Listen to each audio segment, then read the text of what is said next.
Alors bonjour à tous, j'espère que vous allez bien. Aujourd'hui, moi et Hamza, on vous a préparé un petit interview en fait avec une société que vous devez sûrement connaître et qui cartonne depuis maintenant juste une année. Cette société a été créée il y a 2 ans. Ils ont mis en fait leur application en ligne il y a un petit peu plus de 12 mois. Donc ils ont fêté effectivement leur première bougie. Cette société, c'est Marcel Cab.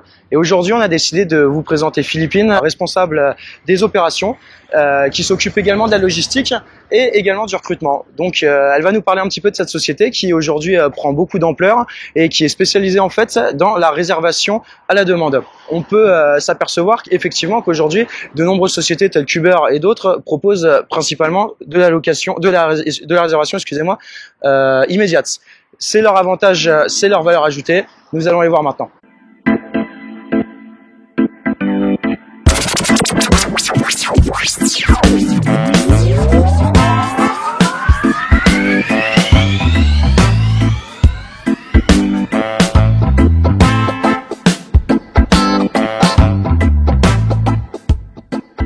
Aujourd'hui, je suis avec Philippine de Marcel Cab, qui est salarié dans cette entreprise-là.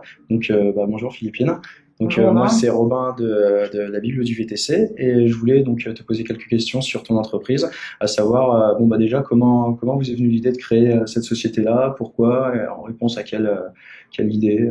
En gros, c'est les 2 fondateurs qui habitaient à Asnières. Les taxis ne voulaient pas d'eux. Et donc, c'est comme ça qu'ils ont eu l'idée de fonder une plateforme de VTC. Ensuite, les idées de réservation à l'avance et tout ça sont venues après. D'accord, ok. Donc aujourd'hui, la société, elle a à peu près 2 ans, tu m'as dit ?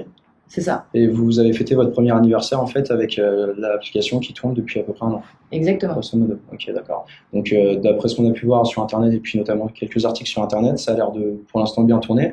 Vous êtes plus d'une quinzaine, tu m'as dit, dans l'entreprise en tout ? C'est ça, on est à peu près une quinzaine à travailler dans la société et on était 3 ou 4 il y a 2 ans, donc c'est hyper positif. En tout cas, ça va de l'avant. Donc développement exponentiel pour le moment, quoi. Ouais, c'est ça. Croissance quasiment à 2 chiffres toutes les semaines. Ok, d'accord. Donc alors à Marcel Cab, il faut savoir que en fait vous êtes plus particulièrement spécialisé dans la réservation à l'avance plutôt que la réservation immédiate. Et en quoi ça représente un avantage selon vous ? Pourquoi vous avez décidé de se positionner sur ce créneau-là ? Alors, la réservation à l'avance, déjà, c'est un créneau qui concerne tout le secteur du tourisme. Donc, c'est en termes de clients un énorme secteur. D'accord. Le deuxième argument, c'est que Uber commençait déjà à s'implanter en France quand nous on est arrivés et qu'on n'avait pas les mêmes moyens financiers pour combattre en phase 2, entre guillemets. Donc, la réservation à l'avance, ça nous a permis de toucher tout ce qui est agence de voyage, hôtel, toutes les sociétés dont les employés voyagent beaucoup.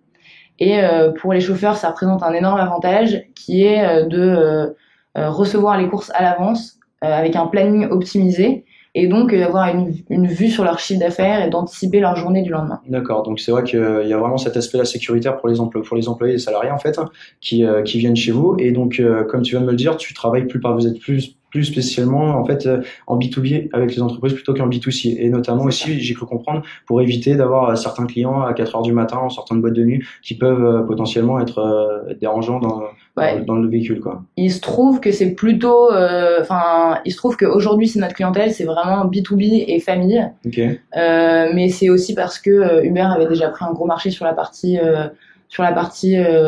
B2C de nuit, quoi, entre guillemets. Okay. Nous, c'est une clientèle qu'on aime bien et que nos chauffeurs apprécient aussi, donc tout le monde est content avec cette situation. D'accord. Donc alors il y a effectivement des clients qui sont plus agréables entre guillemets pour les chauffeurs, et cette réservation à l'avance qui offre une sécurité pour le chauffeur, qui lui permet de savoir exactement en fait combien de courses il va avoir, combien de chiffre d'affaires il va faire pour le lendemain.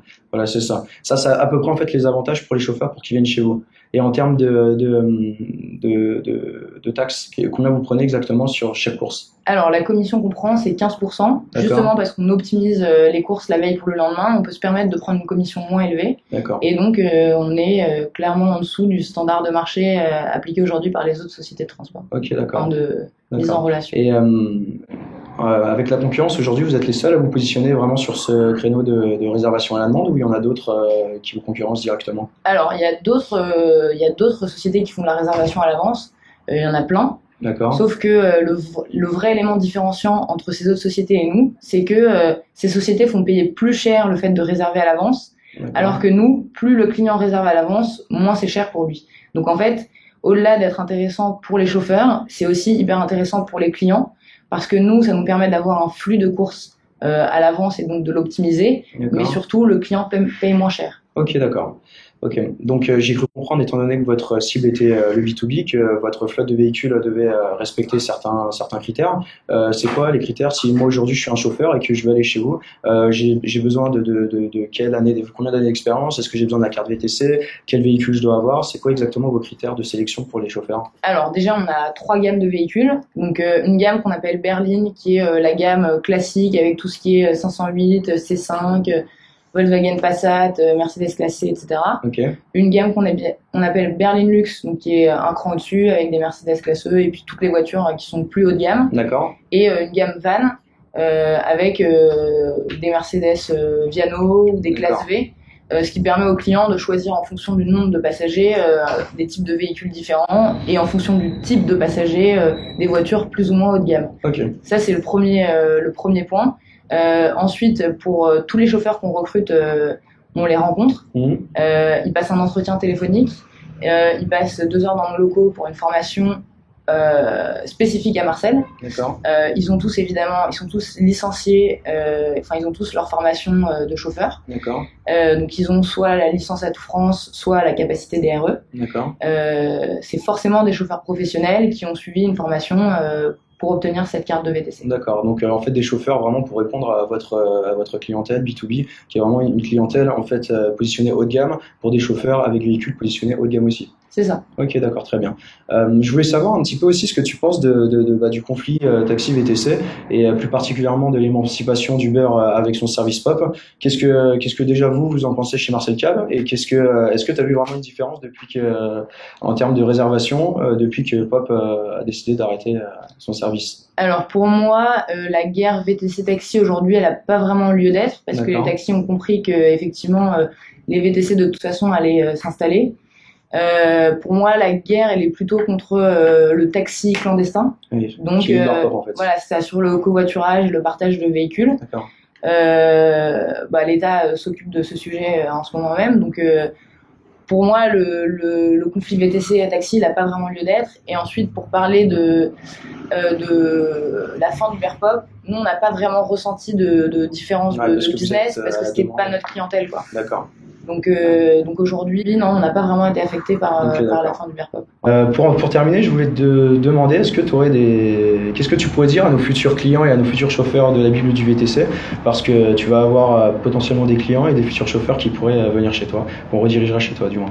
Je voulais dire que chez Marcel, on est une équipe hyper dynamique où on est super humain. C'est-à-dire qu'on fait vraiment attention aux chauffeurs. On a bien compris que la personne qui allait réussir sur le marché aujourd'hui, c'était la personne qui avait compris que le chauffeur, c'est l'élément essentiel d'une société de VTC ou une société de mise en relation. Ouais. Et donc, c'est vrai qu'on a un suivi avec les chauffeurs qui est très présent.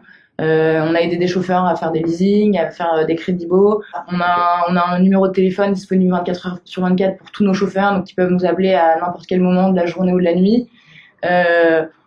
Enfin voilà, on a envie de les accompagner dans l'aventure avec nous et on a envie de grandir avec eux, mais ensemble, quoi. Ok, bon super. Je te remercie Philippine de nous avoir accordé ce petit instant pour cette interview et puis je te dis à bientôt avec nos futurs chauffeurs et nos futurs clients, je l'espère. Ok, super. Au revoir.